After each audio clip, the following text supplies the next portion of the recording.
What's up, everybody? John New for New Finance. As you guys know, what we do here is we originate mortgage notes, private money, and commercial mortgage loans. But today, I'm going to be doing a commentary on a podcast that I was recently invited to be a guest on. Now, this podcast is all about note investing on the secondary market. So there's a whole retirement strategy and a movement behind investing in mortgage notes. And I'm 100% bought in on investing in notes over the stock market. So today I'm really excited to reveal this podcast to you guys. Now, during this podcast, I'm going to be doing a commentary to give you some context on key points during the podcast. So I hope you guys enjoy, and let me know if you have any questions. Let's get started. Hey, welcome to the Note Investor Podcast. I'm Dan Deppen, and today I'm joined by John Newfer from New Finance. John, how's it going? That's good, brother. It's good. Thanks for having me, Dan. No, thanks for coming on. So, I brought you on to talk about a little bit different topic that I haven't actually covered on the podcast, which is hard money loans and hard money lending. But maybe you can just start by giving us a little bit of background on you and what you do. Sure. All right, as I said, guys, this is a podcast all about note investing. Right now, this podcast is just doing it via Zoom, so the quality's a little bit odd, but it's okay. I think it's a fantastic thing what Dan's doing, and I was happy to be on his podcast and collab with another creator in the space. So a little bit about me. My name's John Newfer. I have 3 pillars. I kind of have an identity crisis on what exactly I do because I do so much, but to simplify it, I have 3 pillars of what I do. The first is lend. So I represent a company called Velocity Mortgage. Yeah, so hard money lending, you guys, that's what we do here. We do hard money loans. And you're going to hear a little funny snippet here where I'm talking about how I have an identity crisis, and it really has to do with my marketing. So you'll see on my YouTube, I'm a little bit scattered because it's a really difficult thing trying to hone in on exactly who your audience is, but you're going to hear that explanation here in a second. Where we lend on investment property, 1 to 4s, multifamily, and commercial real estate. And it's kind of like hard money. I call it soft money because it's a hard money underwrite, but with some conventional style terms. So that's the first pillar is lending. So I represent a lender, and I lend on private money and investment properties.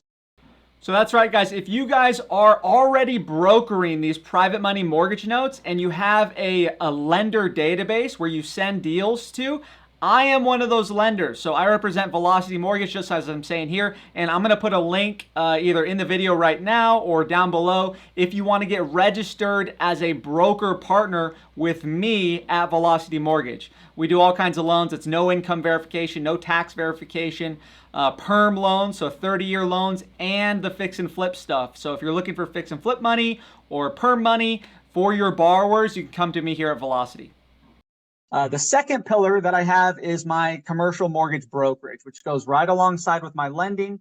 So if something doesn't quite fit the lending box of the lender I represent, I am able to broker these loans with the partners that bring me deals that want to kind of run it through my firm. We'll just go ahead and broker it together. So this is for if you are a borrower, guys. So if you are a real estate investor and you want to go get money for your investment property, whether it's a rehab or a rental, on the private money side, if you don't qualify for a conforming loan, an agency loan, private money is a very difficult space to navigate, which is why it's really important to have a broker partner with you. So if you're an investor and you're trying to get money on the private money side, feel free to hit us up at our brokerage website, which is newfinance.com. Again, I'll put another plug in there for you. And then also, if you're a broker, say you're a broker, you don't want to actually broker these private money loans yourself, you'd rather refer the lead to someone who knows what they're doing on the private money side, feel free to sign up as a referral partner at this link right here.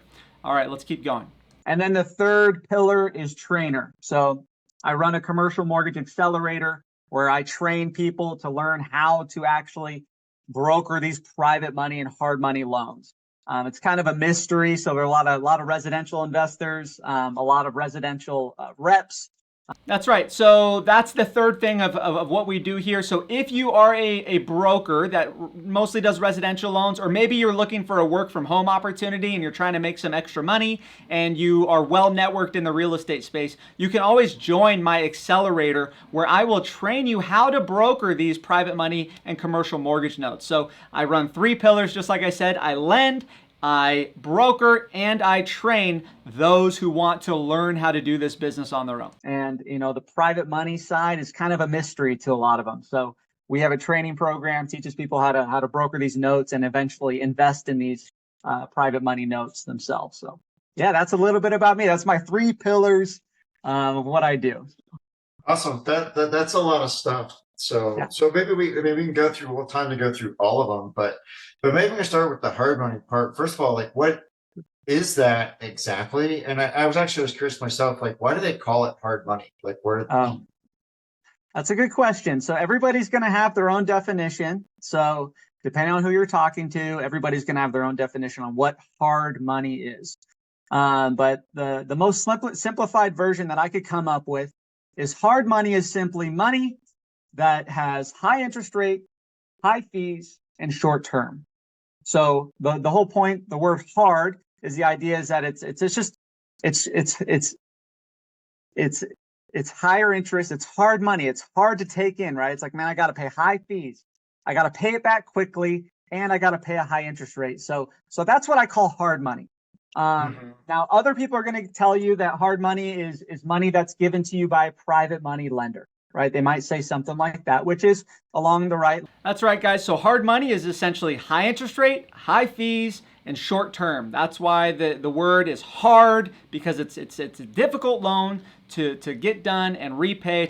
It's hard to stomach. Let's just say that. So anyways, hopefully you guys got the context there. Now, other people are going to lines, but primarily what hard money is supposed to be meant for, and there's a, hard money has a bad stigma, right? Like the word hard, right? You hear high interest rate, you hear short term. It's like, man, this is predatory lending, right?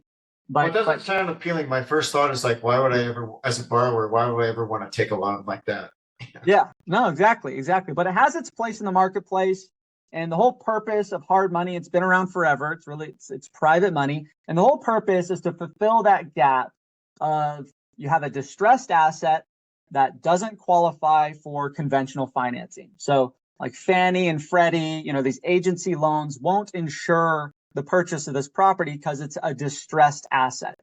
And so hard money normally comes into play when a property is distressed and they need a little bit of money to improve the property, to get it stabilized, and then qualify for those agency loans, those takeout loans, where you can get those classic 30-year, lower interest rate loans. So that's essentially the role of hard money. And hard money can span, a single family condo all the way up to a commercial bridge, like commercial retail asset. So it spans all property types. So yeah, that's a basic understanding, but there's a place for it. There's definitely a place for it. Now, I know there's a lot of them out there. So the people that are the borrowers in those transactions, so they're doing like fix and flips, or? Now, to give you guys some context here, hard money is not only for distressed assets. Sometimes you have a distressed borrower who needs hard money. Like, for example, you got a borrower who's never borrowed money in their life, so they have no FICO score. Well, if someone has no FICO score, or little to no FICO, like a 500 score, at that point, you're going to need hard money because you just don't qualify for any agency loans or any conventional loans. So you got to come to a private money lender. So a lot of other reasons: distressed asset, distressed borrower. Those are the 2 reasons why private money has an industry at all. Yeah, so it's that kind of thing. Yeah, it's your typical real estate investor. And normally, it's going to be a fix and flip, or it's going to be, sometimes you have an asset that's just a little bit distressed. It doesn't even have to be like a true, like, big rehab. You could have something where it's just like throw some lipstick on a pig and it's ready to go.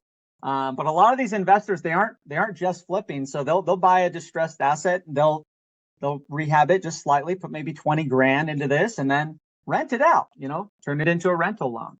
So it's not always going to be a fix and flip. Sometimes it's fix to hold. And that's often the strategy with those. Oh, okay. And then if they're going to do that fix and hold, are they then refinancing out of the hard money loan once they get the rehab done and the renter in there and all that kind of stuff? Yeah. So if they can refinance with a bank, And this is what I tell my clients. It's like, if you qualify for bank financing, that's what you should be doing. You should go to the bank. There's no sense in using me in private money lending and acting as a broker if you can just qualify for bank financing. And the reason why is because banks are these bank loans, these agency loans are backed by the government, right? And I like to call the interest rates you see on these government-backed loans, I like to call them artificially low interest rates. Because nobody in their right mind would give a loan out to somebody at a 5% or a 6% interest rate, right? It just doesn't make sense because I could put that money in the stock market. But private money, on the other hand, normally you're at like 10 to 12% rates, because if I'm an investor, I know I can make money. I can make 10% in the S&P 500, So it's the same concept here. If I'm an investor, I'm going to invest in a mortgage note to help you, buy this property and rehab it. I'm going to expect the same kind of return that I can get on the open market, right? The free market. So that's the same concept here. But I lost track of your question. Yeah, go ahead. No, I was going to say, it's like a lot different than the loan that I have on my primary residence that That's right, guys. Ever since 2008, the interest rates have been artificially low on mortgages. So basically, banks are able to borrow money almost for free. So whatever the federal funds rate is, that's where you get the low mortgage interest rates, because the banks are getting a low interest rate, lower than anything else that you could possibly get. And it's all tied to the bond market. So when the rates are high, the bond market's high. So right now, it's like I can go get a CD or treasury bond at like 5 to 6%. So it's like really, really nice, easy investment. However, if you're a private money lender, it's like, why would I ever lend somebody something at 5 or 6%? When I can go get a treasury bond, right? So there has to be a return on investment for private money lenders. And right now it's like 12, 13% often enough with a hard money lender, sometimes like 16%. So it's really good note investment, which is why we're on this show right now, is to show those note investors that you can get really awesome returns, especially if you originate these loans with a little bit of origination points thrown on top. You're netting, 12, 15, 16, 18% sometimes on these loans if you get the origination plus the interest rate. I've got one of those lucky like sub 3% loans. Yeah, no one. Chase Bank, and I'm like, who would do that? But if you're Chase, you can basically borrow at 0, so it's free money. Back then they were borrowing at 0%. Yeah, that's exactly right. So they got the money at 0%. They're earning 3%, but no one in their right mind. It's artificially low. It doesn't make any sense to ever borrow money invest your money and expect a 3% return, because inflation historically is around 4%. These last few years, it's been like 9, 18% possibly. It's crazy. So, you got to find something to do with your money. And it's been artificially low since 2008 and even before then. So. Yeah. So in that scenario you were talking about, it's like, let's say somebody's going to do some rehab.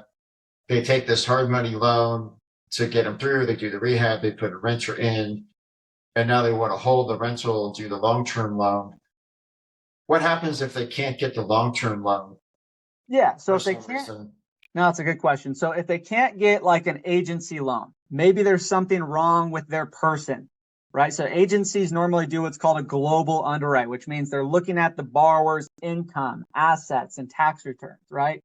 So a lot of real estate investors, especially fix and flippers, they like to write most of that income off. So they're not going to qualify for these agency-backed loans. So what they have to do, they have to go get a loan from a private money lender. That's called a DSCR loan, which stands for debt service coverage ratio. And basically, they're underwriting that loan based on the rental income or potential rental income of the asset. So that's what happens. They go and get a private money loan that's underwritten from a debt service perspective instead of a debt to income perspective. Normally, they can get the exit strategy. As long as there's enough equity after they rehab the property, they can exit. Okay, so let's just assume they can exit. If they can exit, then they just go get a debt service loan. And these loans are normally like Wall Street Journal prime plus 3 to 5%. So right now, for example, they're looking at like 7 to 9% interest rates on these DSCR loans, depending on how relaxed the underwrite is. And these are some pretty sweet notes to invest in. So like I always encourage my brokers that I train to eventually start funding their own deals. because you can do a 30-year note, or you can even make it an ARM, whatever you want. But at like a 9% return and get your fixed monthly return, just like you do on your notes that you invest in. Yeah. But the beautiful thing is, you know the borrower, you know the note intimately well, right? You've underwritten it. So because you've underwritten it, you can go in with more confidence on that note in comparison to something that you might be buying, that somebody's trying to offload, right? Yeah, that's a good point, right? Because if you're like many people are almost like conditioned and trained. Yeah, so this is a really huge point, guys. So there's note investing, okay, on the secondary market. You can go and find notes that people are trying to sell at discount. You can actually get a discount rate on these notes. The problem is when you go into those notes, you're buying them blind. So you didn't have the opportunity to underwrite the borrower, underwrite the subject, or anything, or even dictate the terms. You're just buying something that someone's selling. See, when you originate loans like us, we dictate the terms, the underwrite, the interest, the origination, everything about the loan. We get to dictate. So when you get to dictate the underwriting guidelines and the terms, and what kind of sponsor you want, what kind of collateral, and where you want it, when you get to dictate those things, it makes it a much safer investment than if you were to go and buy a note on the secondary market, which someone is selling, by the way, and hopefully they're not selling because they see an issue with the market. Hopefully they're selling because they want to recapitalize, but essentially you're going into it blind. You didn't get to dictate terms, and you didn't get to dictate the underwrite. So it's a higher risk investment. Clearly there's a higher reward because normally you can buy those at discount. However, it's a higher risk investment. So if you're originating these loans for lenders, you might as well start originating them for yourself if you plan on investing in notes. To buy existing notes at a discount, right? So discounting it to some higher rate, and the idea of funding a deal from the start where you're not getting this discount is kind of anathema. But to your point, like you might get like a lower rate overall, but the advantage of that is you have complete information. Mm-hmm. Right, like you can see inside the property, like everything inside and out. You're stepping out of this, I call it like the buyer beware world of, that's why I have this like elaborate due diligence process for buying existing notes, but there's a lot of people selling bad stuff, and if you miss something, it could be a big problem. Whereas if you originate it, you kind of know everything. Yeah, you don't have to worry about a bad note because it's you who, unless you made a bad judgment call, right? So it's a good thing to originate some of these notes for other lenders, and then you start to see a pattern how other lenders underwrite. And and these other lenders, they're still around. Normally, if it's someone who's been around for a while, they're still around because they have low default rates at the end of the day. So you start to learn from these other lenders, and it's like, why don't I lend my own money on these deals? Because I know what to look for. I know how. Here's one thing that you don't see on a note that you might buy is your note insured? When you originate the loan, right? A lender gives you money to buy a house. They make sure that they have a replacement cost on their loan amount, right?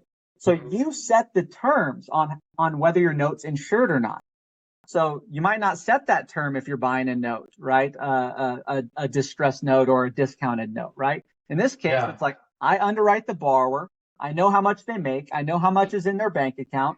I know what their FICO score is. I know what renter they have in there. I know exactly what's going on. And I'm going to dictate, if you don't pay me, I want you to get insurance that says that, that has 12-month rent loss, for example. So if you lose a renter, I'm insured on my payments for at least 12 months, right? So you get to dictate all, everything that happens with the note. So it's a lot safer investment. And the beautiful thing about this too, like one more thing, Dan, is you're protected by the equity, and that equity, for a fact, is coming from your borrower. So your borrower put in, let's say 35% if you're going in at a 65% LTV. It's like, no, my borrower has 35% skin in the game. So I know I am protected on this loan. So you're still getting equity, and you're getting a safer investment at the end of the day. So It just takes a little bit more work because you have to do what's called origination. You have to originate the borrower, right? You have to originate the paperwork. You have to package the deal. So it's a little bit more involved, but it's safer. And the cool thing is you can still hypothecate. You can still sell the note. I mean, you could even have your friends and family invest it. Like if you want to sell pieces of the note, you can sell little portions of the note depending on how you structured it, maybe in an LLC or whatever. So Right. many, like countless benefits, if you ask me. But Yeah, there's a lot of flexibility there. Yeah, it is just really nice having all that information up front. So maybe talk a little bit like from the investor perspective. Like when I first got into this, just realized I had my Little plug, hypothecation just means that you borrow against the notes that you own. So just like you can borrow against your house, like get a mortgage against your house, you can do what's called hypothecation, where if you have a batch of notes, you can borrow against those notes to go invest in whatever you want. microphone too far away. Hopefully the sound is okay. But it's a lot better. okay. It was okay before, but it's a lot better. All right, cool. Well, I'll try to fix that later. But from the investor perspective, I guess one other difference is if you're doing a hard money loan, like what are the typical terms on those in terms of the length of the loan or how many months? And I said they're quite a bit. They tend to be short term. Yeah, it's entirely up to the lender to dictate what the term is, but your typical hard money note is 6 to 12 to 18 months. That's your typical term. I have a couple that came into my mentorship program to learn how to, broker these notes and like do this for a living. They're lending on their own notes right now, and they're only doing 6-month notes, which is probably the most conservative note you can do. So yeah, 6 to 12 to 18 months. Normally, if you're originating the loan or you're brokering the loan to a lender, the lender's normally charging 2 points on these loans, typically 1 to 2 points at closing. So that's origination points that you pay at closing. Sorry about this. I have a call. Can you guys hear beeping right now? No. Okay, good. Just want to make sure it's on the computer. So no, it's all so good. the lender normally charges 1 to 2 points, and then the broker charges 1 to 2 points. So normally there's like 3 or let's say 2 to 4 points that are charged up front on a hard money loan. 2 to 4 points charged, lender and broker, and then you're at 6 to 12 to 24 month term, and your interest rate is normally right now like a rehab loan is 10 to 13% on average. I mean, there are guys who charge 16%, but normally we're at like 10 to 13% with most of the institutional private money guys out there. Gotcha. And what's the purpose of the points in that? Because that's a little bit different than most residential loans. I know like government loans, like you can buy down points and things like that, but yeah. So there are 2 sides of the points, right? There's the lender side, origination points from the lender, and there's the broker side. So origination points for the broker for doing their job. And so from the lender perspective, lenders represent investors. Okay. So lenders represent investors. Lenders have overhead costs, right? They have to pay their employees. So normally the account executive or loan officer or whatever is going to get paid a percentage of that origination points. And then another percentage is going to go, oftentimes, not all the time, but the other percentage is going to go directly to the investors of those notes. So it's really nice if you're an investor and you're backing a lender who's doing these loans, and the lender's saying, hey, guess what? You fund us $100,000 loan, and you're going to get an instant 1% back on your money, guaranteed 1% right away. We're just going to give you 1%. Right. And then for the next 12 months, you're going to get paid interest only. And then once the note matures, you'll get everything paid back. Hope I'm not going too high. No, that's perfect. Yeah. Well, no, I was going to say, call it too, like one difference, like what's the other, these sound like investor loans. Yes. Right. So I believe that's a different scenario. If let's say, God forbid, the borrower doesn't pay you back at the end of the term and you have to foreclose, like how does that become different than a consumer type loan? Yeah. Oh yeah, you're a lot safer. All right, so hard money is almost exclusively investor focused. So we don't lend to primary residence. Okay. There are all these TILA RESPA rules, they're called TILA RESPA regulations that came out in 2008. And basically, it just pushed all the creative financing out the door for anybody who's occupying a property. And and the reason why is because we don't want to put people out on the streets again, like in 2008 when it was just a total disaster, right? So they created regulations. Now every loan that somebody gets, almost every loan, is backed by agencies, and it's a government loan. Okay, so people don't know this, but your primary resident loan, 90% of the time, is going to be a government loan initially. So that's Dodd-Frank. If you're not familiar, Dodd-Frank rules, TILA RESPA rules. This all came out in 2008 to protect consumers who are buying houses for their primary residence. Yeah, foreclosure laws, getting people out, right? You're going to have problems. Compared to the investor side is, you're not pushing anybody out of their home. So foreclosing is a lot easier. You don't have to deal with any of the TILA RESPA rules, where you can invest, where you can't invest. About 90% of the states don't require licensing. So. Right. And the originating is different too, right? So you also don't require all that licensing to originate. Exactly. The hard money loans. Yeah. Yep. 90% of the states don't require licensing. And basically it's like the Pac-12 states. So I don't know if the Pac-12 is still the Pac-12. It's now the Pac-2. Yeah. And it broke up. Yeah. I'm not sure how that all of a sudden went away, but yeah. Yeah. No, it's crazy. But it's like California, Nevada, Arizona, Oregon has some licensing guidelines. Utah has some licensing guidelines. But pretty much all the other states, you're pretty much free to originate these loans without having to get your NMLS license. You don't have to be sponsored, that kind of thing. Yes. It's got it. I don't know how it looks for your guys' loans. Do you guys normally buy owner occupied notes?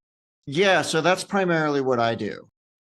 And so if you're buying an existing owner occupied note, in most states, you don't require any licensing. Right. It's kind of the inverse of what you were talking about for the investor stuff. So so this is for those of you who are looking to broker these loans as a living, maybe start a private money loan brokerage. People are afraid of starting one of these brokerages because they don't want to get caught up in licensing guidelines and get sued. But really 90% of the states, you can originate these loans with no license at all. And I just listed the ones that require licenses right now. And there might be a couple other that might pop up here and there. But for the most part, if you're brokering an investment property loan, which we call for a business purpose loan for a real estate, you don't require any kind of licensing in about 90% of the states. Handful of states that do require licensing, and most people just kind of stay away from those. Right. Although like outside of Georgia, I'm not sure how much they even really enforce those. Where it becomes a different animal is when you're originating. Yeah. Right. Then those federal, Dodd-Frank, safe, all that stuff. Yep. Applies. How about foreclosure? What about your guys' foreclosures? So I know like a lender that originates, it's like they're insured. This loan is normally insured by the government in a capacity. But if you come and buy that note from the lender that originated. So most of the notes that are available to individuals like us in the market are not government-backed loans. Okay. Anyways, they're often seller finance loans. I mean, some of them are created by other institutions. And then so what you need, you're not insured, that's for sure, right? So you have to do your best to assess the value of the property going in. Now that gets tricky, right? Because you're buying the loan, you can't see the inside of the property. So you're not going into it with an appraisal and some of this other stuff. If you're on the origination side, you can get exterior broker price opinion. You can look at comps to get an idea of the neighborhood. But then once you foreclose and get the property back, it's kind of what's behind door number one? You don't know. Sometimes it's in good shape, and more often than not, it's really not in good shape. So it's almost like a big spin of the roulette wheel when because I've had this happen a couple times recently where you get the property back, you still have to really go to take photos, and you get the email and it's it's like gambling. You're like sweating. You're like, okay, what is this? Is this going to Yeah. be like really good or really bad? And Yeah. you Yeah. don't know. Yeah. No, Yeah. totally. Totally. Yeah. But But then you get that huge return, which is buying at discount normally, right?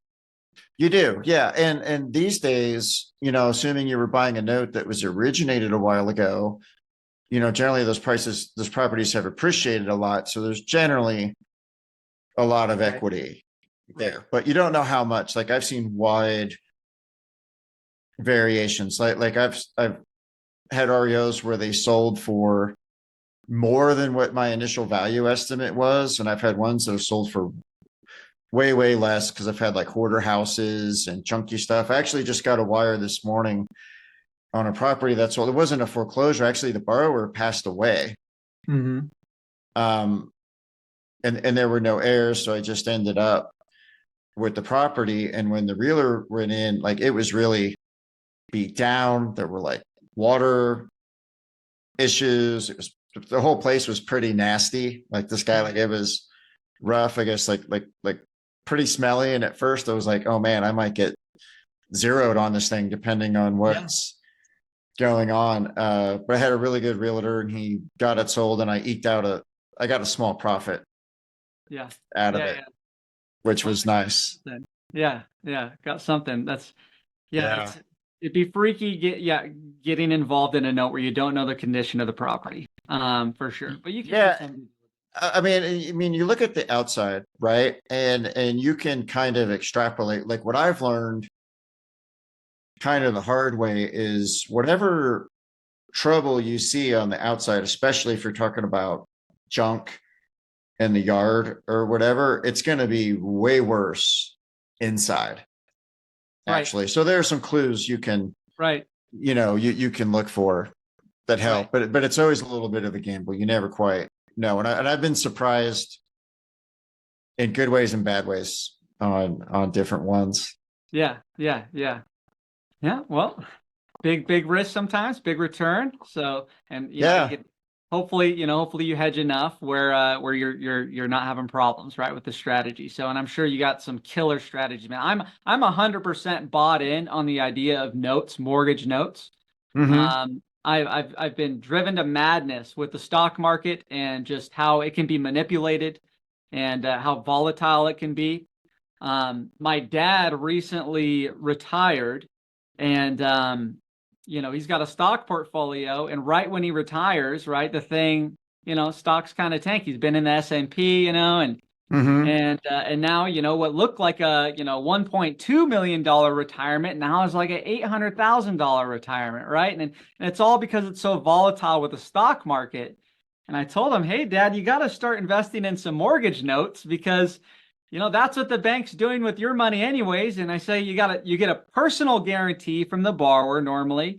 You're insured by the insurance agency. This is the way I look at it, at least. You're insured to an extent.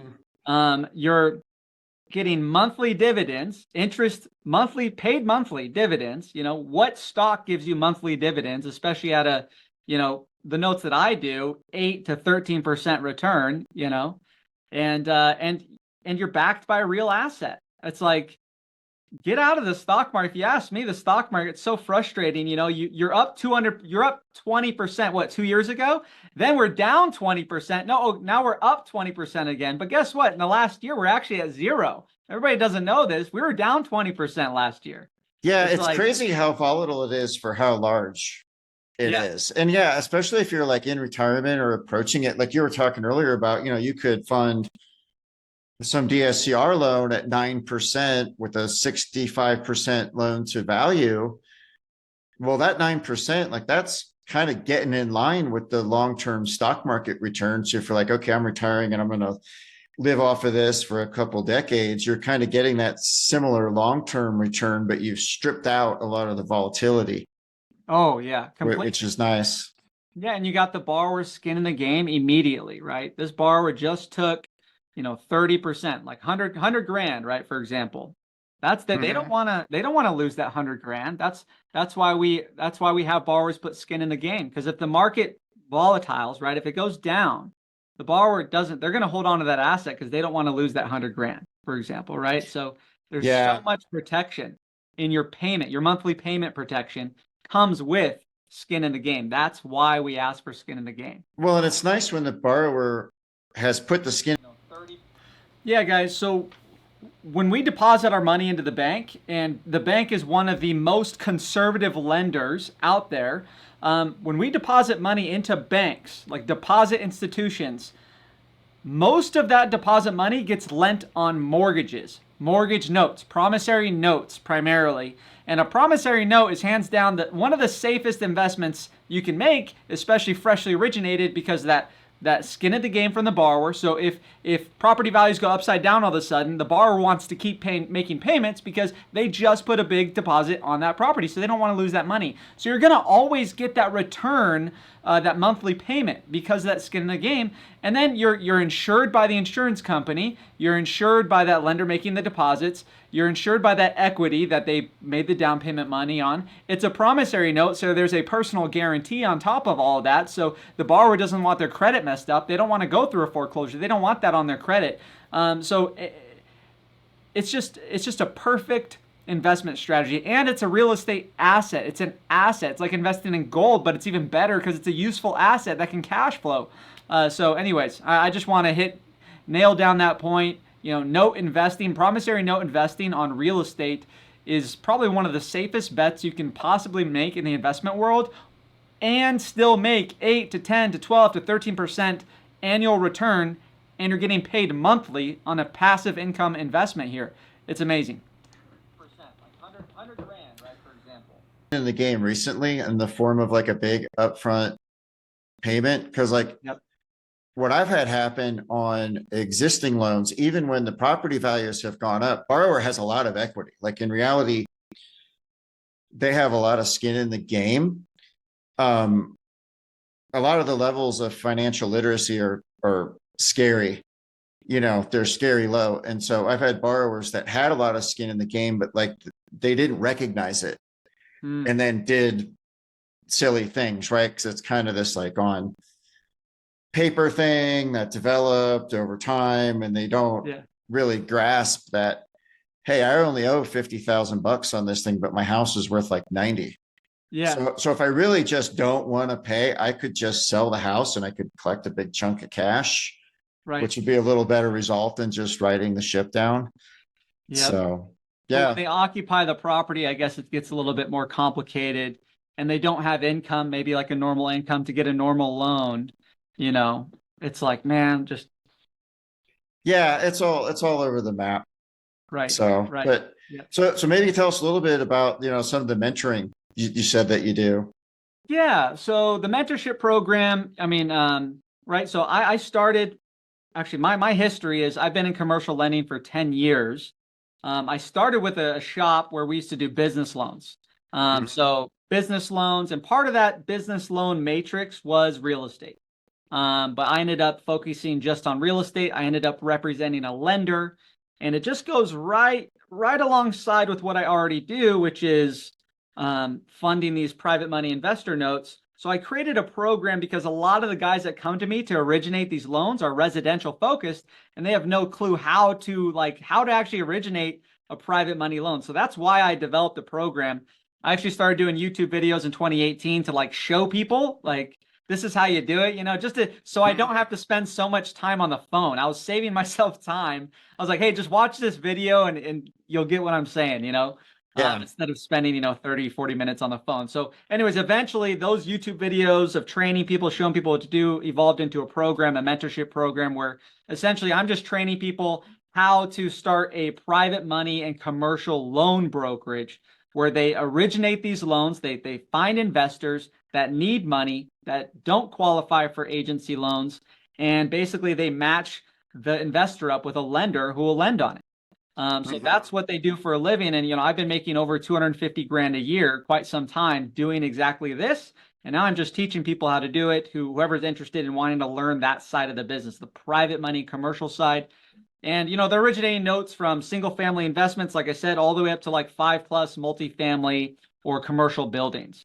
So it's a wide span of what they originate. But yeah, that's the mentorship program. That's how it kind of evolved. And basically the goal is to just get them originating loans, making a living, staying, working from home, like in my home office. And eventually I'm always trying to convince them to invest in their own notes. So we have one student right now who's investing in their own notes. They just funded one the other day. It was a $90,000 deal.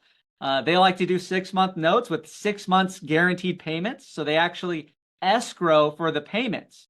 So they don't even have to worry about the borrower making payments. It's already been escrowed. They already collected it.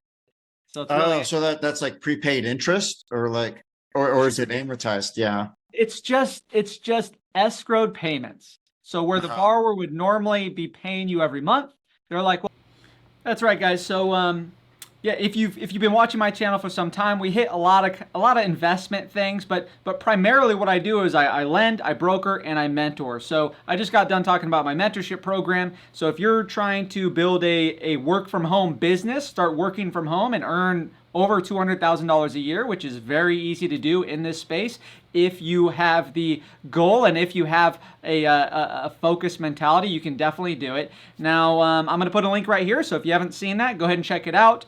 And basically, I'm teaching you from A to Z how to start your brokerage and scale your brokerage. And we're talking private money loan brokerage. So it's a very difficult space to navigate. I encourage you to try to do it on your own, and you'll realize how difficult it actually is due to the lack of regulation and how lenders can treat borrowers and how lenders can advertise. It's very difficult to actually get a grip on this industry, which is why I built the program.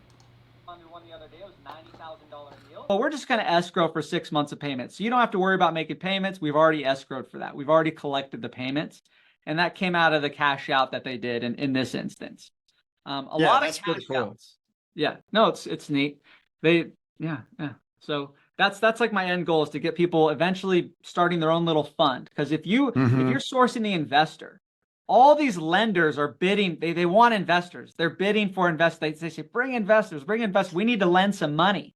Right. Yeah. And eventually, if you're brokering these notes, start investing your own loans and then start proposing these notes to your family members. And then eventually it's like, hey, let's just start a fund. And that's how a lot of these private money lenders started. They start with a family office. It's like, hey, guys, what do we do with our money? And they're like, well, lending's a good option. So they start lending money, and that family office gets so big, they get so many loans coming in, and they're like, let's expand this and let's start making money off of other people's money, which is investors that pour money into their fund. So, yeah. So it's a progression, And what I love about you, Dan, the reason why I'm excited to hook up with you is because your guys are note investors.